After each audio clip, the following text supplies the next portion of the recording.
गाड़ी के ऊपर पुलिस का या कोई भी इस तरीके का बिहार सरकार का, भारत सरकार का कुछ भी नेम प्लेट लगा हुआ है और आप सरकारी आदमी नहीं है और आप किसी दूसरे आदमी को उसमें गाड़ी में बिठा करके चला रहे हैं, तो भी वो उसके अंदर एक क्रिमिनल केस आपके ऊपर बनता है। जो ये सब हमने खुलवाए हैं, इसके अंदर हमने पहले ये वेरीफाई किया है कि जो गाड़ी है कम से कम वो किसी सरकारी आदमी की हो या फिर पुलिस वाले की हो। लेकिन उसके बाद भी क्योंकि आप देख रहे हैं एमए न्यूज। नमस्कार, मैं नीरज। एमए न्यूज में स्वागत है। ट्रैफिक नियमों का उल्लंघन करने वालों पर पुलिस एक्शन कर रही है। गाड़ी के शीशों पर काली फिल्म इस्तेमाल करने वालों, सायरन और सरकारी स्टिकर लगाकर कानून का उल्लंघन करने वाले पर पुलिस ने चलाया अभियान। बने रहिए एमए न्यूज के साथ। क्रिसमस का पर्व मनाया जा रहा था, परंतु इसी चीज का फायदा उठाते हुए कुछ असामाजिक तत्वों के द्वारा भी जो उनकी शरारतें हैं वो की जा रही थी। यही सूचना पटना ट्रैफिक पुलिस को मिली। इसी के तहत एक सघन वाहन चेकिंग अभियान मरीन ड्राइव, अटल पथ और बेली रोड पर चलाया गया, जिसके अंदर हमारा मुख्य टारगेट था कि जो वीआईपी लाइट्स, फूटर्स, डोम लाइट्स, काले शीशे लगा करके जो लोग ट्रैफिक नियमों का उल्लंघन कर रहे हैं उन लोगों को हमने टारगेट किया। इसी के तहत 50 गाड़ियों के ऊपर कार्रवाई करते हुए उन सब लोगों के ऊपर शमन की कार्रवाई की गई। साथ ही साथ जो यातायात के नियमों का उनके द्वारा उल्लंघन किया जा रहा था, उनकी लाइट्स तथा उनके जो सरकारी नेम प्लेट का दुरुपयोग किया जा रहा था, उनको खुलवाया गया और शमन की कार्रवाई की गई। इसी में साथ ही साथ 6 ऐसे लोग भी मिले जो कि नशे की हालत में थे। 6 लोगों के ऊपर एफआईआर की गई है, जिसमें से 3 लोग जो थे उनके ऊपर ड्रंक एंड ड्राइविंग की एफआईआर की गई है। उन सब लोगों की एफआईआर जो है वो दीघा थाने में हुई है। वे लोग पटना, कुछ लोग उसमें से पटना के थे, कुछ लोग बाहर जिले से यहाँ पे क्रिसमस के समय पे आए हुए थे। Total integrated command control centre तथा एचएचडी मशीन्स के द्वारा 2400 वाहनों के ऊपर लगभग 28 लाख का शमन की कार्रवाई कल एक दिन में क्रिसमस के दिन पे की गई। राजधानी पटना शहर में। सर नंबर बोलिए, ये जो देखा जा रहा है कि बिहार सरकार का भी सर लोगो लगा करके ये लोग पुलिस का भी लोगो लगा करके घूम रहे हैं। ये लोग कौन थे? ये लोग फर्जी थे या फिर ये ऑथेंटिक आदमी? देखिए, इसके अंदर फर्जी और ऑथेंटिक वाली चीज नहीं है। इसके अंदर ये है कि आप निजी वाहन के ऊपर इस तरीके का किसी भी प्रकार का नेम प्लेट नहीं लगा सकते। उसका प्रचलन काफी ज्यादा है, उसी को हम डिमोटिवेट करने के लिए ये अभियान लगातार चला रहे हैं। अगर आपकी सरकारी गाड़ी है और आपको सरकार के द्वारा नियमित रूप से आपको लगाने का परमिशन मिला हुआ है तो वो सही है, लेकिन निजी गाड़ी पे लगाने का किसी को भी परमिशन नहीं। काफी लोग सर लगा करके घूमते हैं, प्रेस का स्टिकर, कई लोग स्टिकर, पटना पुलिस का स्टिकर लगाते हैं। उन लोगों पर क्या अब ट्रैफिक पुलिस कार्रवाई करेगी? लगातार कार्रवाई, क्या अभियान इस तरह से कोई बनाया? बिल्कुल, ये अभियान लगातार हमारा चलता रहेगा। साथ ही साथ हम ये भी बताना चाहेंगे कि इसके अंदर एफआईआर का प्रावधान भी है। जो आईपीसी पुराना सेक्शन 419 होता था, उसके अंदर इम्पर्सोनेशन का प्रावधान है कि यदि आपकी गाड़ी के ऊपर पुलिस का या कोई भी इस तरीके का बिहार सरकार का, भारत सरकार का कुछ भी नेम प्लेट लगा हुआ है और आप सरकारी आदमी नहीं है और आप किसी दूसरे आदमी को उसमें गाड़ी में बिठा करके चला रहे हैं, तो भी वो उसके अंदर एक क्रिमिनल केस आपके ऊपर बनता है। जो ये सब हमने खुलवाए हैं, इसके अंदर हमने पहले ये वेरीफाई किया है कि जो गाड़ी है कम से कम वो किसी सरकारी आदमी की हो या फिर पुलिस वाले की हो। लेकिन उसके बाद भी क्योंकि वो निजी सरकारी गाड़ी है तो उसके ऊपर ये लगाना आपको अलाउड नहीं है, इसलिए उनके ऊपर हमने शमन की कार्रवाई की। जो 6 लोग सर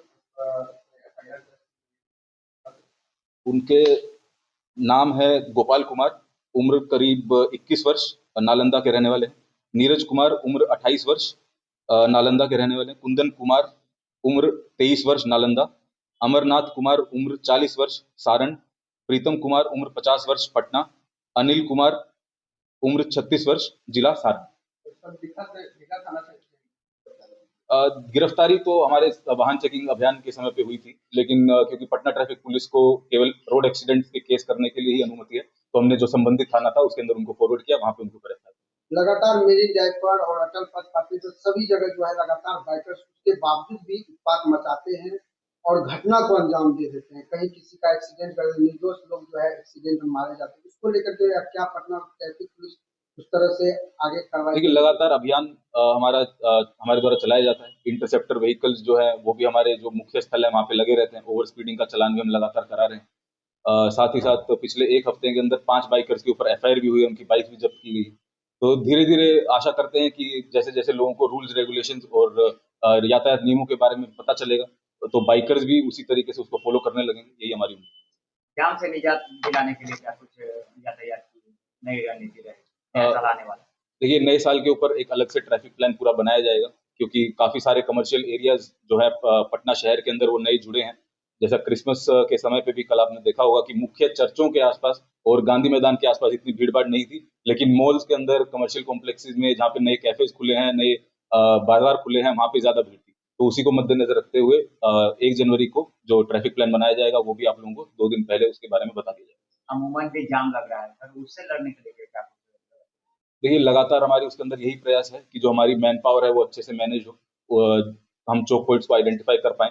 दूसरे डिपार्टमेंट्स के साथ में हमारा लगातार जो समन्वय है वो स्थापित हम लोग कर रहे हैं। रूपसपुर पुल के ऊपर जो अवैध ऑटो स्टैंड बन जाता था, उसको भी हमने आरसीडी की मदद से, जो पुल है उसको बंद करवा दिया गया है, तो वहाँ पे ऑटो स्टैंड की जो समस्या है वो ऑटोमेटिकली खत्म हो गई है। अगले हफ्ते में आशा करते हैं कि जो जीपीओ फ्लाईओवर है वहाँ पे भी अवैध ऑटो स्टैंड उनके ऑटो चलाने वालों के द्वारा बनाया गया है, उसको भी हम ग्रिल की और गेट की मदद से उसको बंद करवा रहे हैं, तो वहाँ पे भी ऑटो स्टैंड की समस्या खत्म हो जाएगी।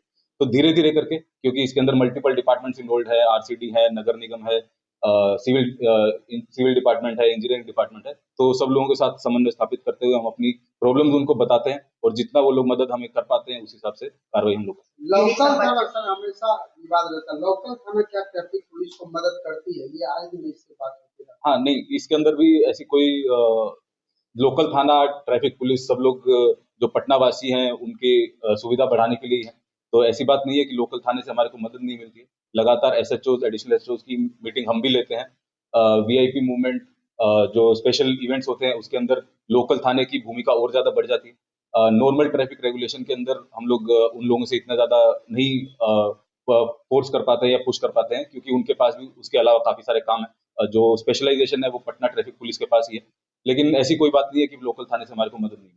सर बीच में एक अभियान चला था कि नाबालिग बच्चा जो नशा के हालत में ऑटो चलाता है उसके लिए ज्यादातर देखा गया है। देखिए, लगातार जैसा पिछले हफ्ते हमने एक प्रेस विज्ञप्ति भी जारी किया था, जिसके अंदर सोमवार से शनिवार के बीच में जो हमारे सभी डीएसपीज हैं और हमारे नेतृत्व में अलग अलग जगह पे अलग अलग नियमों को उल्लंघन करने पे अभियान चलता है। जो डीएसपी 2 है श्री अनिल कुमार, उनके नेतृत्व में ऑटो रिक्शा चालकों के खिलाफ भी अभियान चला था। 2 दिन पहले की बात है, जिसके अंदर लगभग 2.25 लाख रुपए के आसपास शमन की कार्रवाई की गई थी।